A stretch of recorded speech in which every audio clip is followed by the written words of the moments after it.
This Thursday morning. And TJ, just before we go into our conversation today, President Bola Tinubu has called for the establishment of a committee, an interministerial committee to help crash the price of foodstuffs. What do you make of all this? Indeed. Well, according to the Minister of State for Agriculture, he says he's on the safe passage of food produce across transport routes to cut logistic costs. Now, this depends on logistics and security, which is, a major determining factor in the prices of food before they reach the market.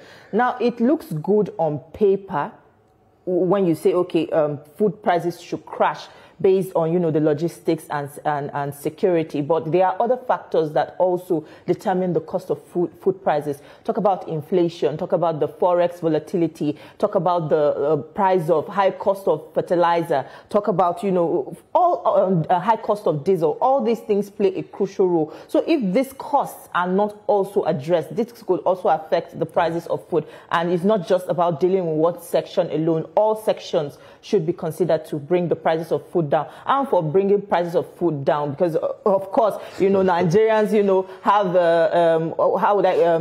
their level of income is low compared to the prices you see in the market. So of course, it's a good way to start, but all factors should be considered as well.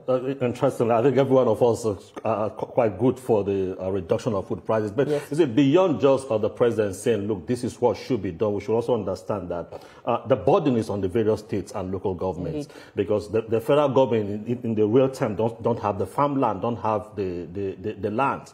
It's domiciled in the various states and in the various local governments. Exactly. And the various state governments and local governments, just because they want to gel up their revenue, they set up some of these checks so that they can collect all these things from farmers, when they're transporting their goods. And when that happens, it factors into the cost of transportation, and it goes into how much you pay at the end of the day. You now also have the police on various roads in the villages setting up, maybe on the market day, checking all those things. You see, we need to break that bottleneck. We need to break it and make sure that, look, from the point of production to the point of getting to the market, you ease the movement, because no matter how much you produce, if you don't ease that movement, you're going to pass it across to the people, and it's going to be a high price. So even the president is doing so much to reduce the price, and in the local government and in the states, they are not doing that much, it's not going to make any difference. Well, I'll also add that this is a welcome development. It just goes to show that government is listening to the cry of the people. What is now left is for them to make it a reality, not just on paper. It's good being said, but let it turn into